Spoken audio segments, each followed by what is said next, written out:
Lucas Kapitulo 7. Nang matapos na niya ang lahat ng kanyang mga pananalita sa mga pakinig ng bayan, ay pumasok siya sa Capernaum. At ang alipin ng isang centurion, na minamahal nito, ay may sakit at malapit ng mamatay. At nang marinig niya ang tungkol kay Jesus, ay pinaparon niya sa kanya ang matatanda sa mga Hudyo, na ipamanhik sa kanya, na pamaron at iligtas ang kanyang alipin. At nang magsidating sila kay Jesus, ay ipinamanhik nilang mapilit sa kanya, na sinasabi, karapat-dapat siya na gawin mo sa kanya ito. Sapagkat iniibig niya ang ating bansa, at ipinagtayo niya tayo ng ating sinagoga. At si Jesus ay sumama sa kanila. At nang siya'y dinalubhang malayo sa bahay, ay nagsugo sa kanya ang senturyon ng mga kaibigan, na nagsisipagsabi sa kanya, Panginoon, huwag ka nang maligalig, sapagkat di ako karapat-dapat na ikaw ay pumasok sa silong ng aking bubungan. Dahil dito'y hindi ko inakalang ako'y karapat-dapat man lamang pamaryan sa iyo, datapwat sabihin mo ang salita, at gagaling ang aking alipin. Sapagkat ako rin naman ay taong nasa ilalim ng kapamahalaan, may nasasakupan akong mga kawal, at sinasabi ko rito, yumaon ka, at siya'y yumayaon, at sa isa, halika, at siya'y lumalapit, at sa aking alipin, gawin mo ito, at kanyang ginagawa. At nang marinig ni Jesus ang mga bagay na ito, ay nagtaka siya sa kanya, at lumingon at sinabi sa karamihang nagsisisunod sa kanya, sinasabi ko sa inyo, hindi ako nakasumpong ng ganitong kalaking pananampalataya, hindi, kahit sa Israel man. At pagbalik sa bahay ng mga sinugo, ay kanilang naratnang magaling na ang alipin. At nangyari pagkatapos ng kaunting panahon, na siya'y naparoon sa bayan na tinatawag na Nain, at kasama niya ang kanyang mga alagad, at ang lubhang maraming tao. At nang siya ngay malapit na sa pintuan ng bayan, narito, inilalabas ang isang patay, bagtong na anak na lalaki ng kanyang ina, at siya'y baw, at kasama niya ang maraming tao na taga-bayan. At pagkakita sa kanya ng Panginoon, siya'y kinahabagan niya, at sinabi sa kanya, huwag kang tumangis. At siya'y lumapit at hinipo ang kabaong, at ang nangagdadala ay tumigil. At sinabi niya, binata, sinasabi ko sa iyo, magbangon ka. At naupo ang patay, at nagpasimulang magsalita. At siya'y ibinigay niya sa kanyang ina. At sinidlan ng takot ang lahat, at niluluwalhati nila ang Diyos, na sinasabi, lumitaw sa gitna natin ang isang dakilang propeta, at dinalaw ng Diyos ang kanyang bayan. At kumalat ang balitang ito tungkol sa kanya sa buong Judea, at sa buong palibot-libot ng lupain. At ibinalita kay Juan ng kanyang mga alagad ang lahat ng mga bagay na ito. At sa pagpapalapit ni Juan sa kanya ng dalawa sa kanyang mga alagad, ay sinugo sila sa Panginoon, na nagpapasabi, ikaw ba gayaong pari rito, o hihintayin namin ang iba? At pagdating sa kanya ng mga tao, ay kanilang sinabi, pinaparito kami sa iyo ni Juan Bautista, na ipinasasabi, ikaw ba gayaong pari rito, o hihintayin namin ang iba? Nang oras na yaon ay nagpagaling siya ng maraming may sakit at mga pagkasalot at masasamang espiritu, at kanyang pinagkaloobang mga kakita ang maraming bulag. At sumagot siya at sa kanila'y sinabi, magsiparon kayo, at sabihin ninyo kay Juan ang mga bagay na inyong nangakita at nangarinig, ang mga bulag ay nangakakakita, ang mga paylay ay nagsisilakad, ang mga ketungin ay nanggalilinis, at ang mga bingi ay nangakaririnig, ang mga patay ay ibinabangon, sa mga dukha ay ipinangangaral ang mabubuting balita.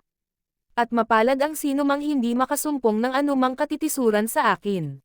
At nang mga kaalas na ang mga sugo ni Juan, ay nagpasimula siyang magsalita tungkol kay Juan sa mga karamihan, ano ang linabos ninyo upang mamasdan sa ilang? Isang tambong inuuga ng hangin.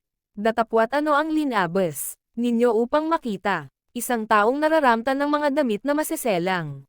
Narito, ang nagsisipanamit ng maririlag, at nang nabubuhay sa pagmamasalang ay nasa mga palasyo ng mga hari.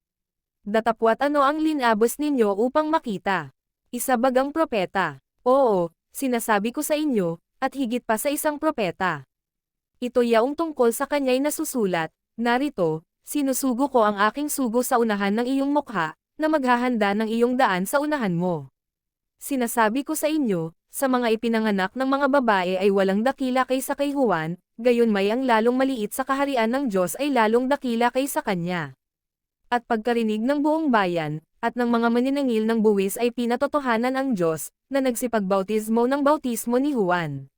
Datapwat pinawalang halaga ng mga Fariseo at ng mga tagapagtanggol ng kautusan sa kanilang sarili ang payo ng Diyos, at hindi napabautismo sa Kanya. Sa ano ko itutulad ang mga tao ng lahing ito, at ano ang kanilang katulad? Tulad sila sa mga batang nanggagawpo sa pamilihan, at nagsisigawan sa isa't isa, na sinasabi, tinutugtugan namin kayo ng plota, at hindi kayo nagsisayaw, nanambitin kami at hindi kayo nagsitanjes. Sapagkat naparito si Juan Bautista na hindi kumakain ng tinapay at hindi umiinom ng alak at inyong sinasabi, siya'y may isang demonyo. Naparito ang anak ng tao na kumakain at umiinom, at inyong sinasabi, narito ang isang matako na tao, at isang magiinom ng alak, isang kaibigan ng mga maninangil ng buwis at ng mga makasalanan. At ang karunungan ay pinatotohanan ng lahat ng kanyang mga anak, at ipinamanhik sa kanya ng isa sa mga Fariseo na kumaing kasalo niya. At siya'y pumasok sa bahay ng Fariseo at naupo sa dulang. At narito, ang isang babaeng makasalanan na nasa bayan, at nang maalaman niyang siya'y nasa dulang ng pagkain sa bahay ng Fariseo ay nagdala siya ng isang sisidlang alabastro na puno ng angwento. At nakatayo sa likuran sa kanyang mga paanan na tumatangis, ay pinasimulan niyang dinilig ng mga luha ang kanyang mga paa, at ang mga ito'y kinukuskus ng buhok ng kanyang ulo, at hinahagkan ang kanyang mga paa, at pinapahiran ng angwento.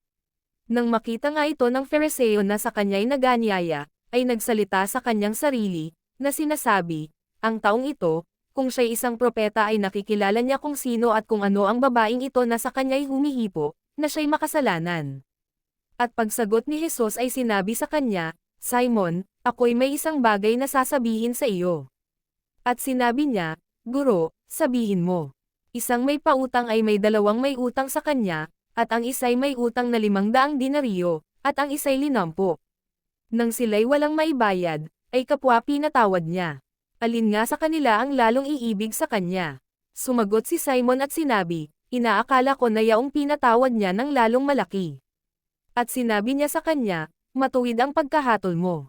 At paglingon sa babae, ay sinabi niya kay Simon, nakikita mo baga ang babaeng ito? Pumasok ako sa iyong bahay, hindi mo ako binigyan ng tubig na ukol sa aking mga paa, datapwat dinilig niya ang aking mga ng kanyang mga luha, at kinuskos ng kanyang buhok. Hindi mo ako binigyan ng halik, datapwat siya, buhat nang ako'y pumasok ay hindi humihinto ng paghalik sa aking mga paa. Hindi mo pinahiran ng langis ang aking ulo, datapwat pinahiran niya ng angwento ang aking mga paa. Kaya nga sinasabi ko sa inyo, ipinatatawad ang kanyang maraming kasalanan, sapagkat siya ay umibig ng malaki, datapwat sa pinatatawad ng kaunti, ay kakaunti ang paibig. At sinabi niya sa babae, ipinatatawad ang iyong mga kasalanan. At ang mga kasalo niyang nanggagawpo sa dulang ng pagkain ay nagpasimulang nangagsabi sa kanilang sarili, sino ito, na nagpapatawad pati ng mga kasalanan, at sinabi niya sa babae, iniligtas ka ng iyong pananampalataya, yumaon kang payapa.